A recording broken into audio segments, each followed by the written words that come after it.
60 वर्ष की उम्र में व्यक्ति अपनी जीवन लीला समाप्त करके चला जाता है। सुखदेव जी कहते हैं, तस्मात् भारत सर्वात्मा भगवानीश्वरो हरि श्रोतव्य कीर्तव्य स्मृतव्य स्वेच्छता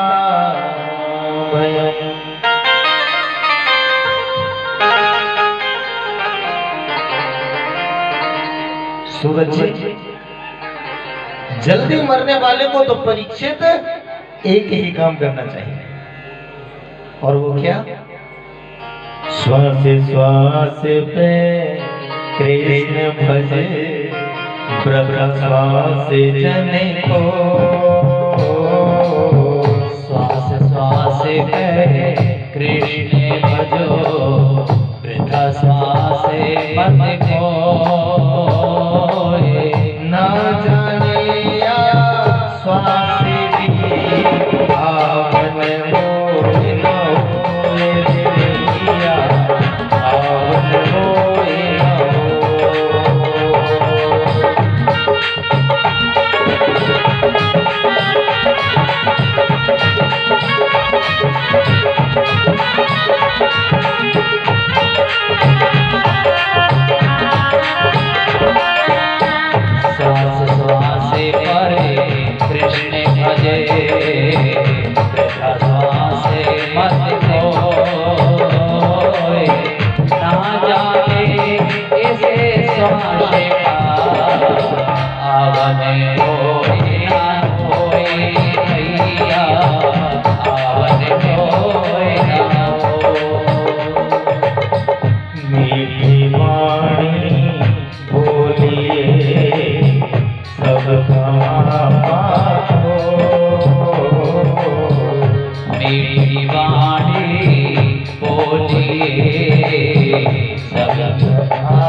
आज श्वास श्वास पे कृष्ण भज वृथा श्वास जने खोए, ना जाने या श्वास की आवन हो न हो।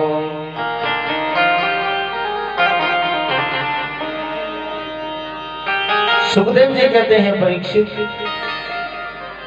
कि जो श्वास निकल करके चला गया वो लौट करके आएगा नहीं। इसलिए प्रत्येक परिस्थिति में चलते फिरते, उठते बैठते, रोते हंसते, नाचते गाते, खाते पीते, हर स्थिति में मेरे गोविंद को याद कीजिए।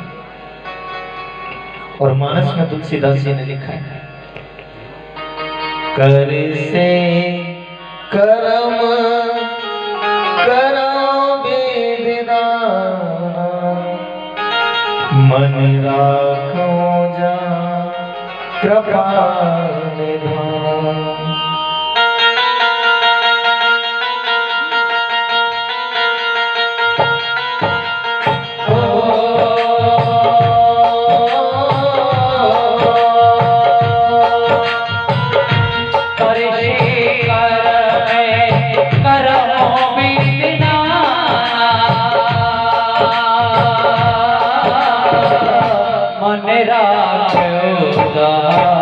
कृपा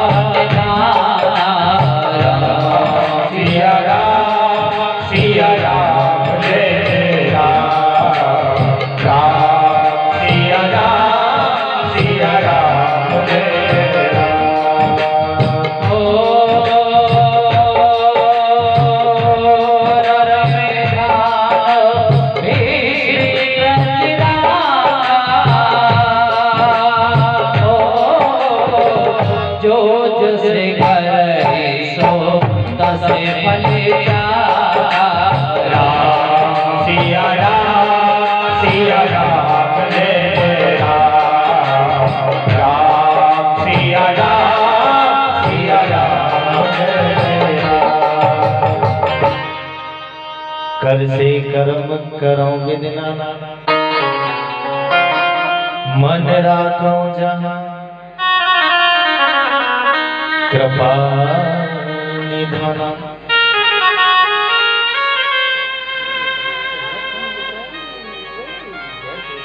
मन को गोविंद के चरणों में, क्योंकि मन ही बंधन और मुक्ति का कारण होता है। राजा ने कहा प्रभु मन तो बड़ा चंचल है, मैं कोशिश तो करता हूं, लेकिन ये मेरे प्रभु के चरणों में थोड़ी देर भी नहीं रुकता। ये बाहर की चीज देखने में बड़ा मस्त रहता है, ये अंदर देखना चाहता है। सज्जनों, अर्जुन ने भी यही व्यथा गीता में सुनी। अर्जुन ने भी यही व्यथा गीता में कृष्ण से कही कि ये मन बड़ा चंचल है। परीक्षित कहते हैं कि मन को गोविंद के चरणों में लगाऊं कैसे। आचार्य सुखदेव ने कहा राजा, अगर मन को बस में करना है तो चार बातों का ध्यान रखना पड़ेगा। डाउन करो। और वो चार बातें कौन सी हैं? जित आसनो जित श्वासो जित संगो जितेंद्रिय स्थूले भगवते रूपे मनः संधारये दध्यः।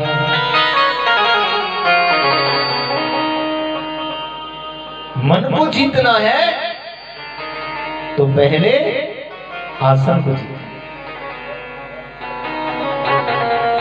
जितासन, आसन जीतने का मतलब, आसन को जीतने का मतलब होता है परीक्षित, एक आसन पर अधिक देर तक बैठने की आदत को डालना।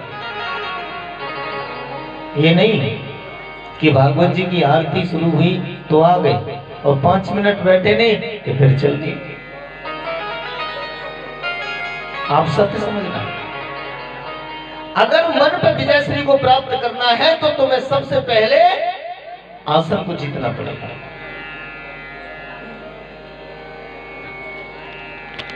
और दूसरा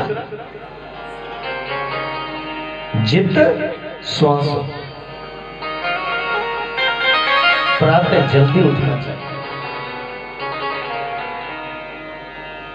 वैसे तो ब्रह्म मुहूर्त में व्यक्ति को उठ जाना चाहिए, क्योंकि 4:30 बजे के बाद सोना अपराध माना जाता है शास्त्र में। सुखदेव जी कहते हैं प्रातः जल्दी उठ करके स्नान करें, स्नान करने के पश्चात प्राणायाम करना चाहिए। प्राणायाम करने से ब्रह्मरंध्र की शुद्धि होती है, मानसिक चेतना मिट जाती है और शरीर स्वस्थ रहता है। लेकिन आजकल कौन जल्दी जगना चाहता है? लोग सवेरे तब सो करके उठते हैं जब भगवान सूर्य, जब भगवान भुवन भास्कर सूर्य उसके सर पे आकर के दस्तक दे दिया। सज्जनों, ये बात बिल्कुल सत्य समझना कि जब पहले लोग सुबह सो करके जागते थे तो बिस्तर से चेहरा निकालते ही अपने दोनों हाथ आगे कर लिया करते थे और कहते थे काराग्रे बसते लक्ष्मी कर्मधे सस्वती करमूले स्ततो गोविंदः प्रभाते कर दर्शन। लेकिन आज प्रभाते कर दर्शनम नहीं, प्रभाते कप दर्शनम। लोग सवेरे जब उठकर जब जागेंगे तो चारपाई को बाद में छोड़ेंगे, सबसे पहले आवाज देंगे श्रीमती जी को। वो बेचारी सुबह ही जाग करके रसोई में काम करती हैं, आवाज देते हैं सुनती हो। अब वो बेचारी अंदर से कहेंगी हाँ, अरे एक बैटरी दे दो तब कहीं हमारे शरीर के पुर्जे काम करेंगे। मैं तो केवल इतना बताना चाहता हूं कि सुबह जल्दी जागो, सुबह जल्दी जाकर के स्नान करें, प्राणायाम करें। और तीसरी बात, संग जीवन। गाजी भैया, आप अनेक लोगों को सुनते हैं और मेरा ऐसा मानना है कि जिसने अपने संग को नहीं जीता वो कभी अपने मन को एकाग्र कर नहीं सकता। क्योंकि व्यक्ति में दोष भी आते हैं तो संग से, और गुण भी आते हैं तो संग से। शराबी कबाबियों का संग करोगे परीक्षित तो उनके लक्षण आपके अंदर अपने आप प्रवेश कर जाएंगे। और किसी विद्वान प्रेमी शास्त्रज्ञ का संग करोगे तो उसके सब लक्षण आप ना भी लेना चाहोगे तो भी प्रवेश कर जाएंगे। आप सब समझ रहे हैं? संग सर्वात्मना त्याज्य साचित्यक्तम न सते ससदिभिः कर्तव्यः सदा संगो हि भेषजः।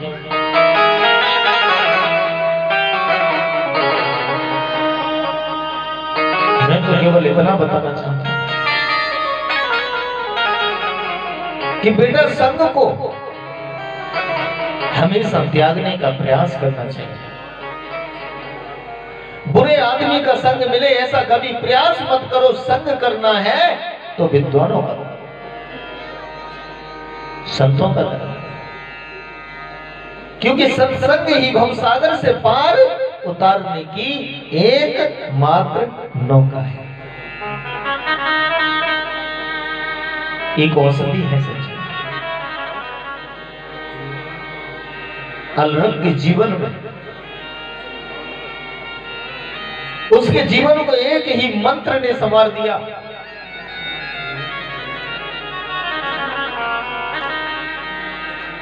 फिर एकांत में बैठ जाए,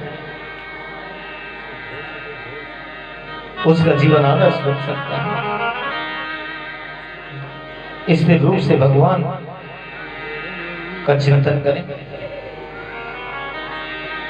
मन में विचार करें कि पूरा विश्व प्रपंच परमात्मा का रूप है। ये सोच करके चिंतन करें, क्योंकि चिंता संसार की होती है और चिंतन परमात्मा का होता है। जब चार बातों को ध्यान में रख करके व्यक्ति चिंतन को बढ़ाएगा तो ज्यादा से ज्यादा चिंतन प्रभु का करेगा, तब धीरे धीरे मन परमात्मा में लग जाएगा, मन की चंचलता समाप्त हो जाएगी और देहा अभ्यास की निवृत्ति हो जाएगी। उसके बाद श्री सुखदेव जी ने परमात्मा का चिंतन किया। राजा ने कहा, प्रभु सारी सृष्टि को परमात्मा कैसे बनाते? देखिए कितना उत्तम प्रश्न पूछा है। और जो उपदेश आप मुझे दे रहे हैं, इसको आपने भागवत धर्म कहा। इस भागवत का उपदेश सबसे पहले नारायण ने ब्रह्मा को किया। कैसे? मुझे बताइए। आचार्य श्री सुखदेव जी ने कहा कि राजा, सारी सृष्टि में पहले कुछ भी नहीं था। स्तंभर, जंगम, अंडज, उद्भिज, स्वेदज, जरायुज, बिल्कुल भी कुछ भी नहीं था। केवल परब्रह्म था।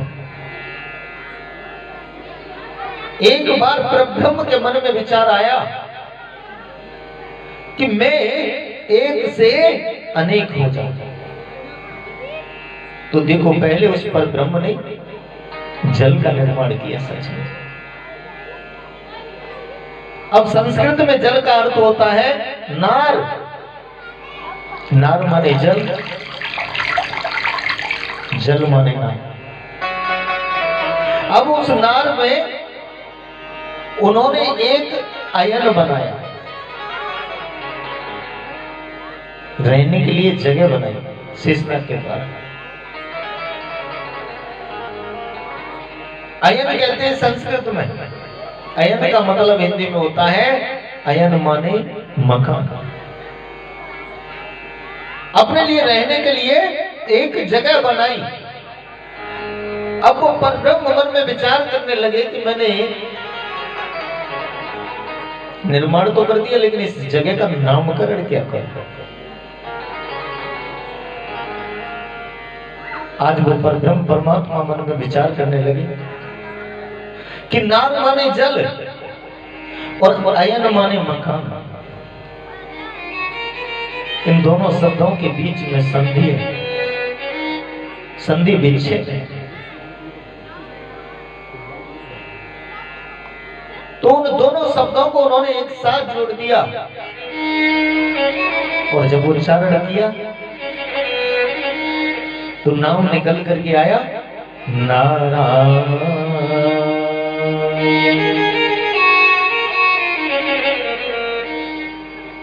बोलिए नारायण भगवान की जय। जय जय श्री राधे। आज विचार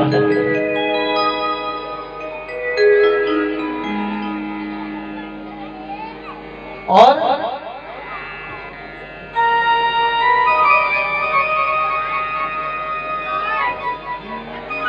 आज उन प्रभु ने अपने मन में विचार किया, नारायण के रूप में प्राकट कर लिया अपना। क्योंकि नार और अयन मिलाकर की जो जगह बनाई और उस पर जो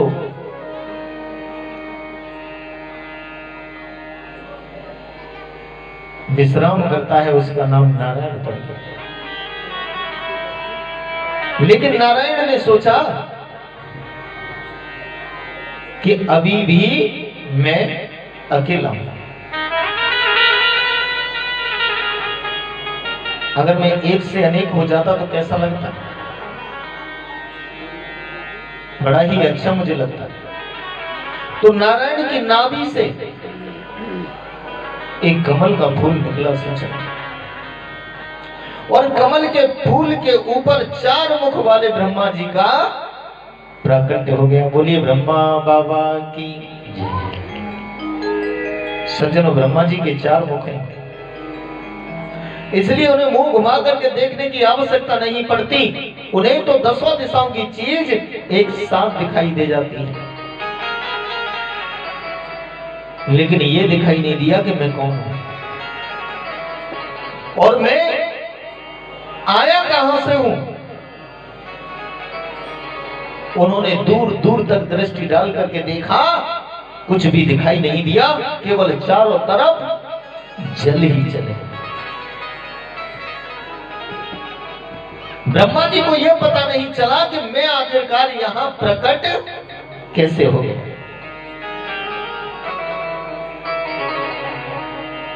सज्जन, ब्रह्मा जी कमल नाभ के तुंत में प्रवेश कर गए। अब नीचे जाए, ऊपर आए, फिर नीचे जाए, ऊपर नीचे करते रहे, पता नहीं चला कि मैं आया कहां से हूं और कौन हूं। और देखिए, वो तो ब्रह्मा होकर के आश्चर्यचकित कि मैं कौन हूं और कहां से आया। तो हम बहुत तुच्छ प्राणी, हम कैसे जान पाएंगे कि हम कौन है। केवल गलती से झूठा हमें यह बता दिया गया कि मैं गोपाल ब्रजवासी। किसी को कुछ बता दिया, किसी को कुछ बना दिया। जब ब्रह्मा होकर के अपने आप को नहीं समझ पाया तो पूरे जीवन हम कैसे समझ पाते हैं? नहीं समझ पाते। आज बहुत प्रयास किया ब्रह्मा जी ने अपने आप को जानने के लिए, अंत में हार गए, नहीं जान पाए कि मैं कौन हूं और कहां से आया हूं, तो हार करके बैठ गए। और मन ही मन केवल एक ही बात सोचने लगी कि मैं कौन हूं। और आप सत्य समझना, सच है। मैं नहीं कहता कि आप 1000 माला करो, 500 माला करो, 100 माला करो। केवल सच्ची भावना श्रद्धा के साथ एकांत में बैठ करके केवल आप इतना बोलते रहना कि मैं कौन हूं। उस परमात्मा से विनती करते हो कि प्रभु केवल मुझे इतना बता दीजिए कि मैं कौन हूं। तो निश्चित ही आपके अंदर से कोई न कोई आवाज जरूर आपको सुनेगी। जब ब्रह्मा जी हार करके बैठ गए,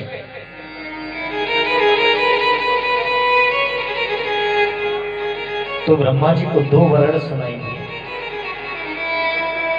एक है ताप और दूसरा है पाप। दोनों को मिलाकर के स्वर के उच्चारण हुआ तप। बोले तप करोगे, तपस्या करोगे, तभी तो पता चलेगा ना कि मैं कौन हूं। आज विचार करके देखिए, ब्रह्मा जी ने तप किया तो चतुर्भुज रूप लेकर के मेरे नारायण भगवान प्रकट हो गए। श्रीमन नारायण का दर्शन हुआ सच्चे। नारायण भगवान ने ब्रह्मा जी का हाथ पकड़ लिया और कहा कि आज से मैंने तुम्हें विधाता बना दिया, जाओ तुम सृष्टि का विस्तार करो, सृजन करो। मेरा आदेश है, मेरा आशीर्वाद भी है। ब्रह्मा ने कहा भगवान, थोड़ा सा ऐश्वर्य पाने के बाद जीव अभिमानी हो जाता है, सारी दुनिया का मालिक आप मुझे बनाते हैं, अगर मुझे अभिमान हो गया तो। और ये बात बिल्कुल नितांत सत्य है, सच है कि हमारे जीवन जीने में अगर कोई सबसे बड़ी बाधा है तो वो केवल व्यर्थ का अभिमान है। हमें अभिमान कभी नहीं करना चाहिए, क्योंकि इस जीवन का कोई भरोसा नहीं। जब वर्षा होती है और जोर की जब वर्षा होती है तो पानी की बूंदों का एक बुलबुला उठता है, देखने में बड़ा सुंदर लगता है, बड़ा चमकीला, लेकिन कुछ देर तक रहता है, उसे खुद नहीं पता कि मैं कब फूट जाऊंगा। बिल्कुल उसी प्रकार इस जीवन का कोई भरोसा नहीं। क्या भरोसा है इस जिंदगी का, साथ देती नहीं ये किसी का। अरे बंद कर दो यार। क्या भरोसा है, ओ क्या भरोसा है, क्या भरोसा है इस जिंदगी का, साथ देते नहीं किसी का। क्या भरोसा है इस जिंदगी का, साथ देती नहीं किसी का। नाम जप ले, नाम जप ले तो अब तो होगा, साथ देते नहीं किसी का। नाम जप ले तो अब तो होगा, साथ देती नहीं किसी का।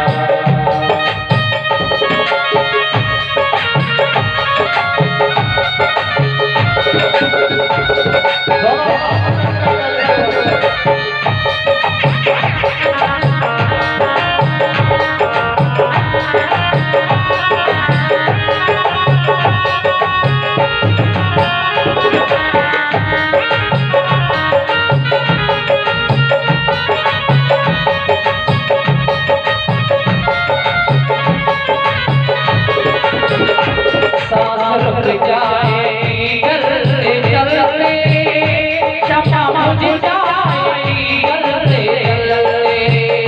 सांस रुक जाएगी चलते चलते, क्षमा मुझ जाएगी चलते चलते।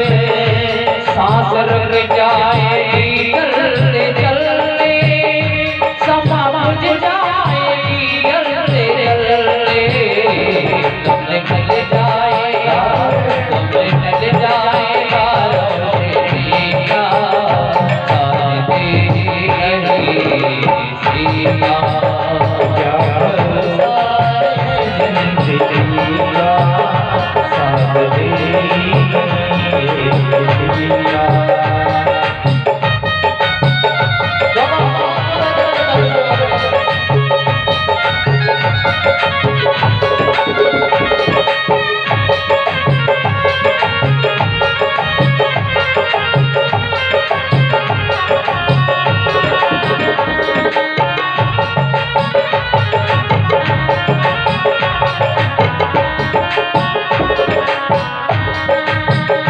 दुनिया है हकीकत पुरानी, चलते रहेगा इसकी रवानी। चलते रहना है इश्क की रवानी, चलते रहना है इश्क की रवानी। दुनिया है ये हकीकत पुरानी, चलते रहना है इश्क की रवानी। फर्ज पूरा बदलेगा, साथ देती नहीं किसी का।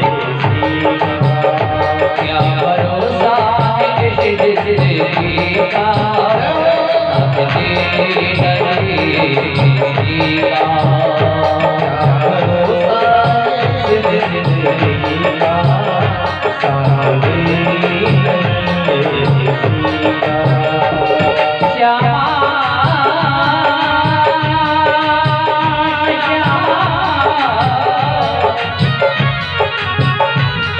छड़े भोरे जीवन की कलका, अलजात हो जाने मिले ना मिले। मलिया से सचे शीतल बदले, सुगंध समीर चली ना चली। काले काले कोठारों लिए